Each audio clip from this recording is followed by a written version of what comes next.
Jadi di sini gua akan bacain email lagi, yang email ini datang dari seorang yang bernama Raka. Nah, si Raka ini minta agar ya namanya nggak usah disamarin, nggak apa-apa, tapi nama teman-temannya ini nanti minta disamarin. Oke, nanti saya samarkan ya. Jadi ceritanya tuh seperti apa? Kita langsung saja masuk ke ceritanya, guys. Jadi Raka ini ngirim email karena sampai sekarang dia masih kepikiran sama kejadian yang udah dia alamin itu. Ya sekitar kalau nggak salah 2 bulanan katanya. Menurut cerita Raka, kejadian itu terjadi hari Sabtu di malam hari sekitar jam setengah 11-an. Dan waktu itu Raka lagi nongkrong di rumah temennya yang namanya sudah disamarkan ya. Jadi namanya saya berikan saja Dimas lah ya. Nah, rumah Dimas ini ada di daerah pinggiran kota, dekat sawah, dan masih banyak rumah kosong yang belum ditempatin di situ. Awalnya mereka cuman main game bertiga. Nah, jadi di situ ada Raka, si pengirim email itu, ada Dimas, dan satu temannya lagi yang namanya disamarkan juga, yaitu Fikri. Tapi entah gimana obrolannya malah nyambung ke cerita horor. Dimas bilang kalau di gudang belakang rumahnya masih ada boneka jelangkung. Nah, boneka jelangkung ini buatan kakaknya ya waktu SMA dulu. Raka awalnya ngira itu cuman bercanda. Tapi ternyata si Dimas beneran ngambil dong boneka itu dari gudang. Ada-ada aja ini si Dimas ya. Menurut Raka, bonekanya tuh sederhana banget teman-teman. Jadi kepalanya tuh terbuat dari batok kelapa. Dan batok kelapanya ini nggak gede-gede banget, nggak kayak gayung yang dari batok kelapa itu nggak. Tapi ya biasa kecil lah batok kelapanya. Dan badannya dari kayu sapu gitu ya. Terus dipakein baju putih yang udah agak menguning warnanya. Yang paling diingat sama Raka itu bau kainnya. Baunya tuh apek campur debu gudang. Ya bau-bau kain yang udah lama nggak digunain atau udah lama kena air jadi apek gitu ya. Fikri sempat bilang, udahlah jangan aneh-aneh. Tapi si Dimas malah ketawa dan ngajak teman-temannya ini untuk nyoba main boneka ini sebentar. Nah jujur, kata Raka, waktu itu dia juga nggak terlalu percaya hal-hal ginian karena dia orangnya rasional ya. Ini orangnya nggak percaya hantu gitu. Nggak percaya bakal ada hantu yang datang ketika dipanggil pakai jelangkung. Mereka bertiga duduk di teras belakang rumah dan lampunya itu cuma ada satu ya guys ya. Warna kuning redup, udah remang-remang warnanya.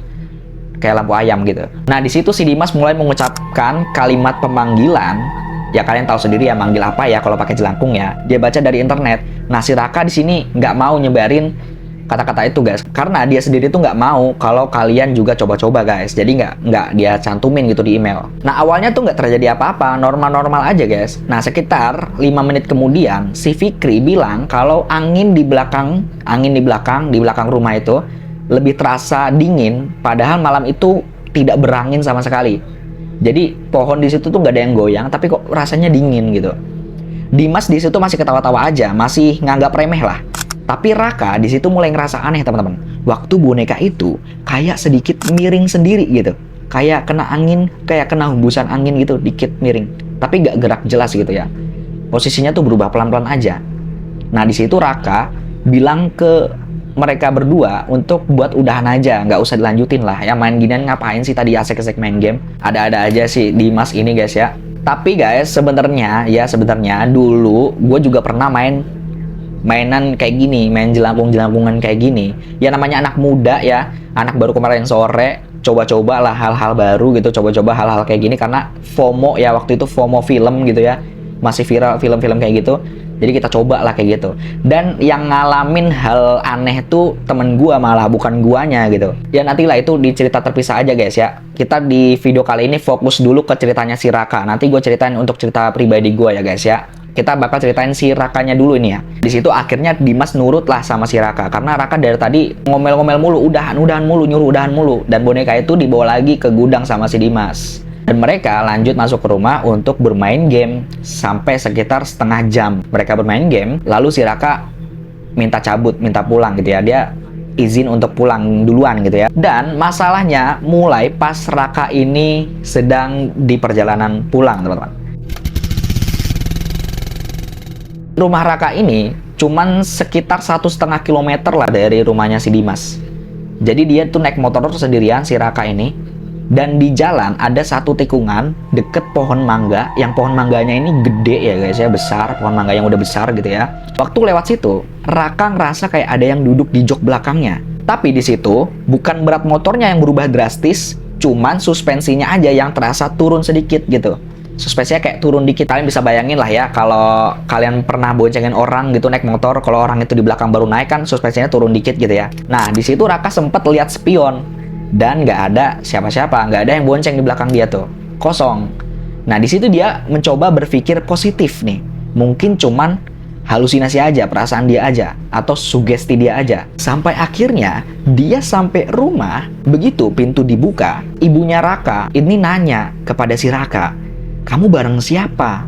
Nah di situ Raka langsung jawab ya, kalau dia tuh pulang sendirian, karena memang dia pulangnya tuh benar-benar sendirian teman-teman. Dari rumahnya Dimas, dia tuh nggak ngajak si Fikri pulang bareng gitu. Tapi ibunya malah ngomong gini guys, tadi ibu lihat ada bayangan putih turun dari belakang motor kamu. Begitu Raka denger perkataan dari si ibunya ini, bulu kuduknya langsung berdiri guys, langsung merinding di situ dia. Dan malam itu Raka nggak cerita soal jelangkung ke ibunya. Dia masuk kamar dan berusaha tidur, tapi jam sudah menunjukkan jam 1:17.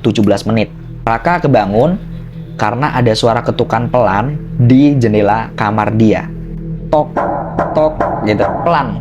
3 kali ya, 3 kali ini, ganjil nih. Padahal kamar Raka ini ada di lantai 2 teman-teman. Nggak mungkin dong ada orang ngetuk dari luar kamarnya. Ya, nggak mungkin. Naik lewat mana ini? Apa lewat tangga luar gitu? Nggak ada tangga luar rumahnya dia sih. Tangganya di dalam semua. Di situ, Raka pura-pura nggak denger aja nih. Nah, 5 menit kemudian, dia denger lagi nih suaranya. Tok, tok, gitu. 3 kali juga. Pelan. Suaranya tuh kencang, tapi pelan guys. Temponya tuh pelan. Nggak tok, tok, tok, tok, tok, tapi tok, tok gitu. Nggak kenceng. Nah, akhirnya di sini si Raka memberanikan dirilah untuk melihat ke arah jendela itu. Gordennya nggak tertutup rapat soalnya. Ada celah sekitar 2 jari lah di situ. Dan di celah itu, Raka ngelihat sesuatu yang sampai sekarang masih kebayang. Bukan wajah yang jelas, cuman bagian kepala gelap dengan kain putih menggantung di bawahnya. Posisinya itu lebih tinggi daripada jendela, teman-teman. Nah, di situ Raka langsung tutup muka pakai selimut dan nggak berani bergerak sampai subuh tuh. Besok paginya, si Raka ini langsung ceritain kejadian semalam ke Dimas dan Fikri temannya ini. Ternyata si Fikri juga ngalamin hal aneh. Di malam itu, Fikri dengar suara langkah sendal di depan kamarnya sekitar jam 2 malam. Padahal semua anggota keluarganya lagi tidur tuh. Nggak ada satupun orang yang melek di saat itu. Nggak ada satupun yang bangun di situ. Sedangkan Dimas bilang gudang belakang rumahnya tiba-tiba bau tanah basah dan kain apek lagi. Padahal bonekanya udah dia bungkus plastik di situ. Akhirnya mereka bertiga sepakat nggak akan nyentuh lagi boneka itu. 2 hari kemudian, si Dimas minta bantuan pamannya buat buang boneka tersebut jauh-jauh dari rumahnya. Setelah itu gangguan mulai perlahan hilang guys. Karena semenjak boneka itu belum dibuang jauh dari rumahnya si Dimas, masih banyak gangguan di 3 rumah itu. Fikri, Raka, sama Dimas tuh masih ada gangguan. Kejadian di malam itu belum benar-benar selesai teman-teman. Menurut si Raka, sehari setelah boneka jelangkung itu dibuang, badannya mulai terasa nggak enak. Awalnya sih cuman meriang biasa gitu si Raka ngerasanya. Tapi pas malamnya, demamnya tuh makin naik. Sampai hampir 39 derajat Celcius untuk suhu tubuhnya. Yang aneh, setiap kali Raka mencoba tidur, dia selalu kebangun sekitar jam 1.10, jam 1.20. Dia bangun di antara itulah, 1.10 sampai 1.20 dia bangun di antara jam itu. Selama 3 malam berturut-turut, Raka ini mengatakan dia sering mendengar suara sendal seperti diseret pelan di depan kamarnya. Jadi sendal diseret ya, seret-seret gitu. Suara itu berhenti tepat di depan pintu kamarnya. Selalu tepat di depan pintu kamarnya dia. Berhenti. Di situ ibunya sempat mengira ada kucing.